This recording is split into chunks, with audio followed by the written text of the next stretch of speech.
कहानी नीरू की है। पंजाब की नीरू की शादी दिल्ली के राहुल से होती है। दिल्ली कितना बड़ा शहर है ना, लेकिन आप लोगों का घर तो बहुत छोटा है। हमारे पंजाब में तो ये बड़े बड़े घर होते हैं कि मजा ही आ जाता है। कोई बात नहीं नीरू, मैं भी तुम्हारे लिए बहुत बड़ा मकान बनाऊंगा बहुत जल्दी। नीरू के पिता जहाँ पंजाब के जाने माने व्यापारी थे, वहीं उसका पति राहुल दिल्ली में एक सिंपल नौकरी करता था।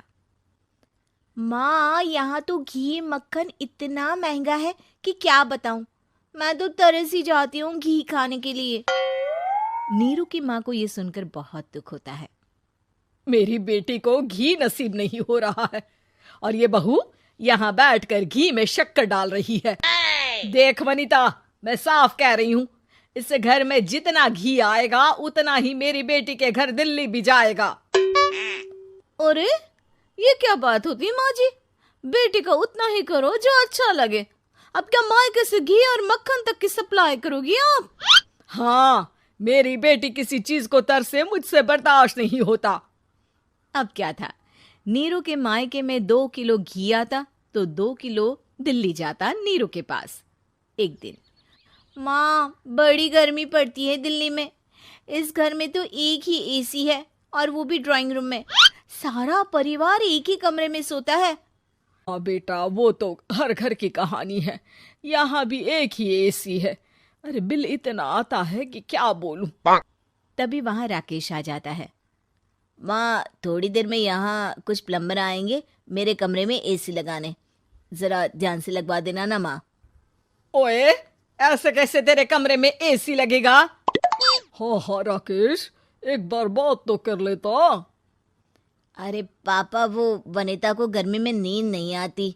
ड्राइंग रूम में सबके साथ सोने में वो अनकंफर्टेबल है, इसलिए। अरे पूरे परिवार के साथ वहां तेरी बहन नीरू भी तो सोती है। वो नहीं हो रही क्या अनकंफर्टेबल? समझ रहा है ना? अगर एसी लगेगा तो एक दिल्ली में तेरी बहन के कमरे में भी लगेगा, तभी तू लगा सकेगा। राकेश वनिता को सारी बात बताता है। वनिता करती भी क्या, मन मारकर बैठ जाती है। माँ, ये लोग ठीक नहीं है, क्या करूं मैं? अरे बेटी, यहाँ आ जा, तू यहाँ आकर रह ले। अरे छोड़ दे ऐसे पति को। कैसे छोड़ दूं माँ? समाज क्या कहेगा, लोग क्या कहेंगे? वैसे भी मेरा एक बेटा है मयंक। अरे हटा बेटा, तेरी उम्र ही क्या है? इतनी परेशान रहेगी तो काम कैसे चलेगा? खैर, बात आई गई हो जाती है। माँ को लगता है कि नीरू ठीक है, तो वहीं नीरू के मन में एक ही लाइन चल रही होती है, यहाँ आजा। माँ ने तो बोल ही दिया है कि यहाँ आजा। बस मयंक थोड़ा सा बड़ा हो जाए, इन गरीबों को छोड़कर मैं वापस माँ के पास ही चली जाऊंगी। वो इसी सोच में बाजार में चल रही थी कि मैम, आपका दुपट्टा जमीन को छू रहा है। नीरू जैसे ही उस लड़की की तरफ देखती है, देखती ही रह जाती है। हाय रे, कितना सुंदर लड़का है ये। अब क्या हुआ? मैंने कहा आपका दुपट्टा। तो खुद ही उठाकर दे दो ना। लड़का समझ जाता है कि नीरू उस पर फिदा हो चुकी है। वो उससे उसका नंबर लेकर चला जाता है। अब क्या था, नीरू और रोहित में लगातार बातें होने लगती है। मैं हरियाणा का रहने वाला हूँ, यहाँ एक बड़ी कंपनी का मैनेजर हूँ। अच्छा, और कितने बच्चे हैं तुम्हारे? बच्चे? अरे मेरी तो शादी भी नहीं हुई है। तुम बताओ, शादी करोगी? नीरू शर्मा जाती है। अब लेकिन मैं तो पहले से ही शादीशुदा हूँ। मुझे फर्क नहीं पड़ता, बस तुम शादी कर लो। भाग चलते हैं, बहुत पैसे वाला हूँ मैं, हमेशा खुश रखूंगा तुम्हें। नीरू रोहित से मिलकर सारा प्लान बना लेती है और फिर एक दिन घर से भाग जाती है। दोनों शादी कर लेते हैं। शादी के बाद, क्या बात है नीरू, तुम्हें परेशान सा देखता हूँ, सब ठीक तो है ना? हाँ हाँ, सब ठीक है।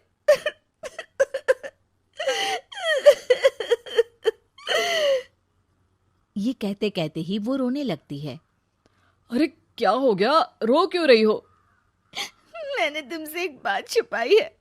और वही बात अब मुझे परेशान कर रही है। रोहित, मेरा एक बेटा भी है, उसका नाम मयंक है। क्या बात कर रही हो? ये तुमने मुझे पहले क्यों नहीं बताया? देखो नीरू, मेरी माँ को मैंने ये नहीं बताया है कि तुम शादीशुदा हो। बच्चा मैं मैनेज नहीं कर पाऊंगा। नीरू को समझ में नहीं आता कि वो क्या करे। तुम उस बच्चे को अपनी माँ को क्यों नहीं दे देती? नीरू चुपके से माँ को फोन करती है। माँ, क्या मयंक को तुम रख सकती हो? बेटा, मैं राकेश के साथ बात करती हूँ। आखिर घर का बेटा वही है, जो वो बोलेगा। वैसे भी बेटा, तूने जो किया है ना, उसके बाद से पूरा घर तेरी बुराई कर रहा है। मैं भी अब किसी से तेरे लिए लड़ नहीं सकती। राकेश बेटा, नीरू ने तो जो किया बहुत ही बुरा किया, लेकिन मैं सोच रही थी कि क्यों ना मयंक को हम यहाँ ले आए। तभी वनीता बोल पड़ती है। वाह जी, ऐसे कैसे यहाँ ले आए? यहाँ क्या भंडारा भरा है? और जिस बच्चे की माँ ने नहीं सोचा, उसके लिए हम क्यों सोचे?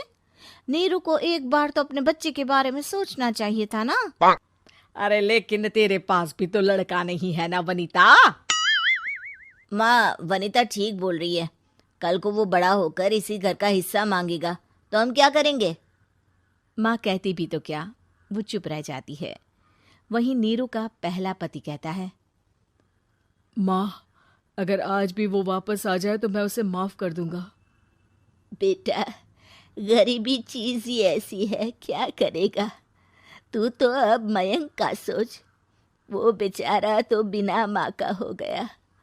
मयंक के खातिर तू दूसरी शादी कर ले बेटा। लोगों के लाख समझाने के बाद नीरू के पहले पति की शादी रिद्धि से हो जाती है, जिसके पहले पति से 2 बच्चे होते हैं। देखो जी, मैंने शादी सिर्फ बच्चे के खातिर की है। मैंने भी शादी सिर्फ बच्चों के खातिर की है। वहीं नीरू के दूसरे पति के मन में ये बात घर कर जाती है कि नीरू एक मासूम बच्चे को उसके खातिर छोड़ कर आई है।